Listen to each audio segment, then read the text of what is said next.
नमस्कार, city post के इस खास पेशकश में आपका स्वागत है। मैं हूं श्रीकांत प्रत्युष। आपको पहले मैं दिखा दूं जो स्टेज है, धीरेन्द्र शास्त्री जी यहीं पर हनुमंत कथा करेंगे। तो हनुमान जी की जो कथा सुनाएंगे इसी स्टेज पर बैठकर सुनाएंगे। आज तो हम लोग एक दिन पहले आए हैं, कथा कल से शुरू होनी है, इसलिए स्टेज पर पहुंच पाए हैं। शायद कल से यहाँ आना बड़ा मुश्किल होगा, किसी को यहाँ तक आने की इजाज़त नहीं मिलेगी। तो एक अभी भी स्टेज के प्रिपरेशन का काम चल रहा है, स्टेज को सजाया जा रहा है, संवारा जा रहा है और अभी से ही साधु संत देश के कोने कोने से यहाँ पहुँचने लगे हैं।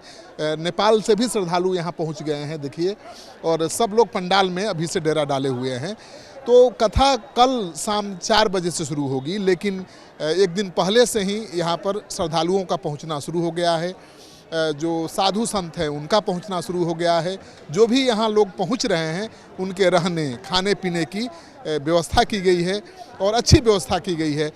तो आप मानकर चलिए कि इस कथा में 5 से 6 लाख लोग जुटेंगे और उसी हिसाब से पंडाल का निर्माण भी किया गया है। आप देख रहे हैं कि कितना बड़ा पंडाल है, 3 पंडाल लगाया गया है जिसमें लाखों लोग एक साथ बैठ सकते हैं। देखिए, इधर जय श्री राम के नारे बच्चे लगा रहे हैं, यहाँ जय श्री राम के नारे कोई लगा रहा है, कोई यहाँ पर साक्षात्कार दे रहा है, इंटरव्यू दे रहा है। तो सारे खबरिया चैनल यहाँ पर पहुँचे हुए हैं और सबको मौका मिल रहा है अपनी अपनी बात कहने का। तो ये बड़ा मंच बन गया है लोगों को लाइमलाइट में आने का। देखिए, यहाँ पर एक संत है। आप कहाँ से आए हैं कथा सुनने? मिथिला जनकपुर से आए हैं। उत्साह उत्साह तो बहुत ज़्यादा है ना। हिंदू है, हिंदू जगाना अपना धर्म है, धर्म का प्रचार करना साधु का काम है। तो इस प्रचारक में तो जहाँ जो साधु सुना है वो निश्चित करके आएगा। साधु आए हैं जी, अनेक प्रकार का। आप मंठ में जाइए, वहाँ देखिए हम लोग का कितना बड़ा जमारा लगा हुआ है साधु का। साधुओं की एक बड़ी मंडली पहुँच चुकी है, उससे भी हम मिलवाएंगे आपको। आप लोग कितना उत्साहित हैं इस कथा को? बहुत ज़्यादा बहुत ज़्यादा खुश हैं। हम सोचे थे कि धीरेन्द्र शास्त्री आएंगे। उम्मीद नहीं थी, उम्मीद बिल्कुल नहीं थी, लेकिन हाँ, जब भगवान चाहते हैं तो पहुंच ही जाते हैं कहीं ना कहीं। तो यहाँ भी पहुंच गए। तो कुछ लोग उनका विरोध भी कर रहे हैं। जो विरोधी हैं विरोध करते रहे, उससे कोई फर्क पड़ने वाला नहीं है, कोई फर्क नहीं पड़ने वाला उससे। महंगा नहीं पड़ेगा उनको? बिल्कुल महंगा नहीं पड़ेगा। जितने विरोधी बढ़ेंगे सपोर्टर उससे डबल बढ़ेंगे। नहीं, विरोधियों को महंगा पड़ेगा कि नहीं विरोध करना? विरोधी तो अपना वर्क है। सोच ऐसी है कि उस सोच को कुछ हम लोग कर ही नहीं सकते, कुछ नहीं कर सकते।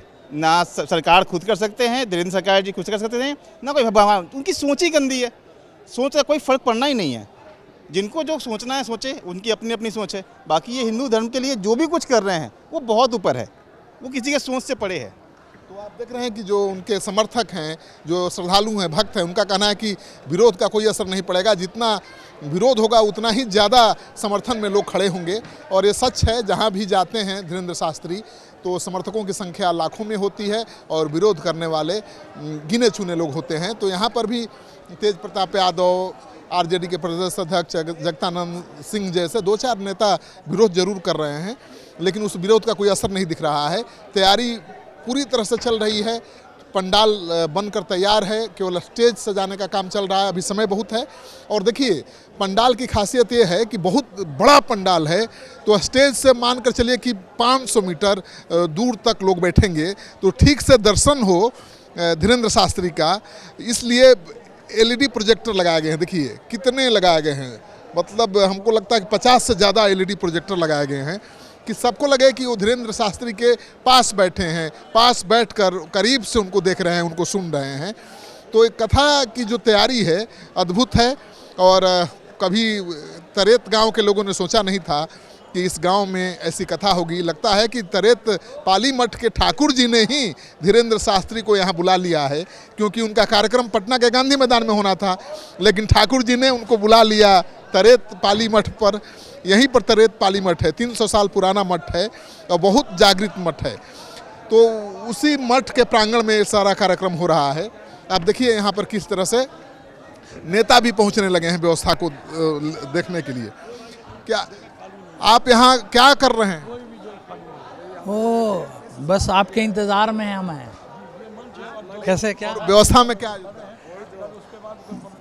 भाई, जो ये स्थान है, अध्यक्ष जी हैं मेरे कृष्ण कुमार सरस्वत जी, उनके साथ साथ सहयोग में जहाँ कोई है उसी को देख रहे हैं। कुछ नेता तो विरोध भी कर रहे हैं। हमने नहीं देखा है कौन भी, जिन हमने नहीं देखा है ना सुना है। अपना तो काम है जलाते चलो चिराग, रास्ते में दोस्त या दुश्मन का घर मिले। चलिए, तो आप देख रहे हैं कि नेताजी कह रहे हैं कि जलाते चलो चिराग, रास्ते में दोस्त दुश्मन दोनों के घर मिलेंगे।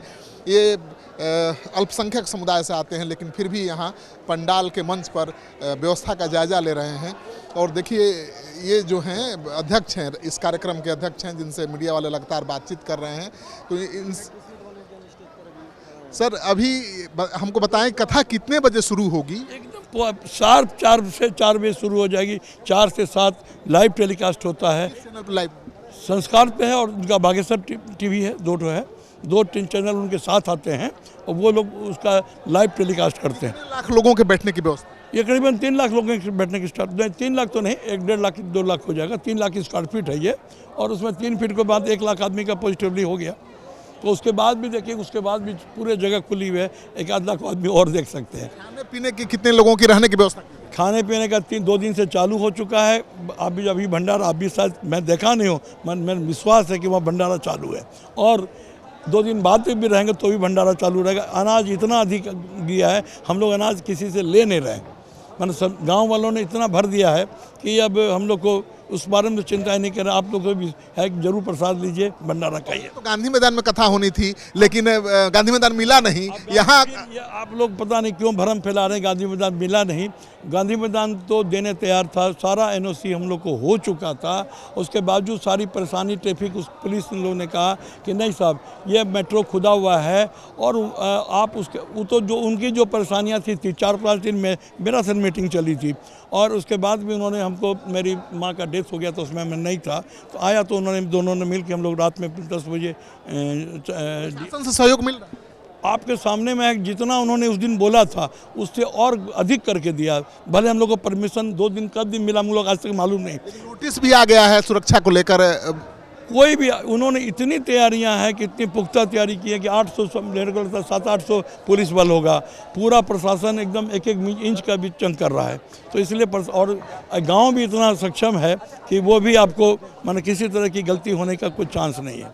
विरोध जो हो रहा है उससे चिंता नहीं? विरोध तो देखिए, इस दुनिया में नेगेटिव पॉजिटिव सभी लोग हैं, हम लोग पॉजिटिव करते जाएं, नेगेटिव अपने आप खत्म होते जाएगा। हनुमान जी के भक्त आ रहे हैं, कलयुग के राजा तो हनुमान जी हैं। आप देख रहे हैं कि हनुमान जी का हम लोग के पास कोई साधन नहीं था। आम आदमी जैसे हम लोग दोनों आदमी, हम जो दोनों दोस्त हैं, हम लोग जो हैं सचिव और हम, और दोनों में कोई सोच भी नहीं सकते थे कि इतना बड़ा कार्यक्रम इमेजिनेशन होता है। और हनुमान जी की कृपा है कि वहाँ से हटा के यहाँ लाए और इतनी व्यवस्था उन्होंने करा दी। ये तो मेरा यही अर्जी है, इसी का नाम अर्जी है। अर्जी लगा हमारी भी, आपकी भी, पटना वालों की, गांव वालों की भी। अर्जी किस दिन लगाई जाएगी? कोई अर्जी नहीं होता, ये अब गलतफहमी आप लोग। अच्छा, किस दिन यहाँ पर दरबार लगेगा? मैं बता दूं कि अर्जी और पर्ची के बीच में नहीं रहना चाहिए। लोग को यहाँ भक्ति और कथा सुनने के लिए आए, यही होना चाहिए। अर्जी पर्ची में लोग लगे हुए हैं, वो गलत है।